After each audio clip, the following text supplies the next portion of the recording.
more expenditure. Yeah, man. I might add, Mr. Speaker, that as we all know, one of the most important deterrents to crime is the certainty that our court system will deliver justice swiftly. Yet the allocation for the Ministry of Finance, like that of the police, has been decreased.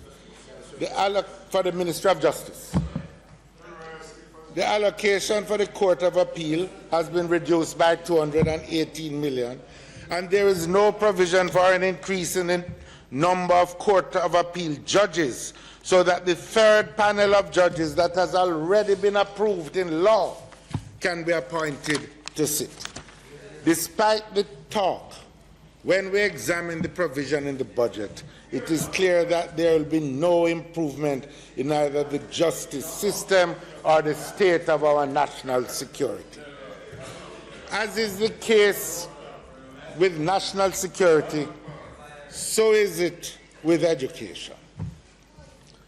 No well-thinking Jamaica would deny that in a context where routinely in Jamaica more than 50% of our students leave school without the minimum requirements for the world of work, that education and training must be accorded the highest national priority. We have always felt so on this side, Mr. Speaker. Yet here too, the provisions of this budget for the Ministry of Education, Youth and Information are grossly inadequate. The recurrent budget is essentially flat, since the increase of $5 billion will just keep pace with inflation.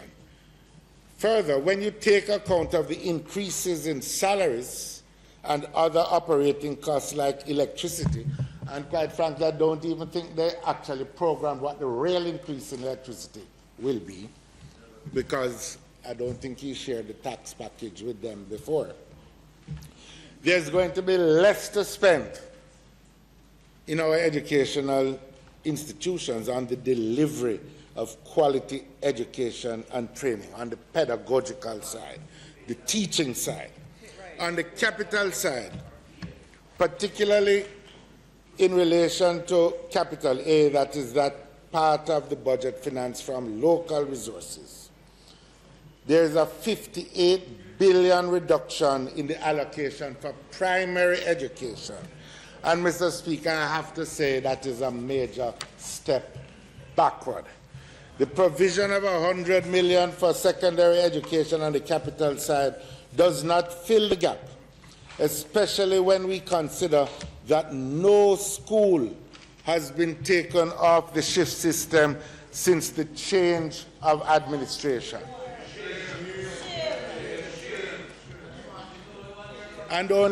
But there were 24 schools that were programmed in our budget to come off in this year alone. This financial year just finished. There's a provision made for 12 to come off in the next financial year that we are debating here now. And quite frankly, Mr. Speaker, we are not placing adequate emphasis on this urgent requirement. Under the school feeding program, the assistance to students on the path has been increased by $1.8 billion. However, the assistance to students under the traditional school feeding program has remained constant. Taking inflation into account, it may well be that the assistance to students in those areas has declined in real terms. This is not moving in the right direction. This is standing still at best.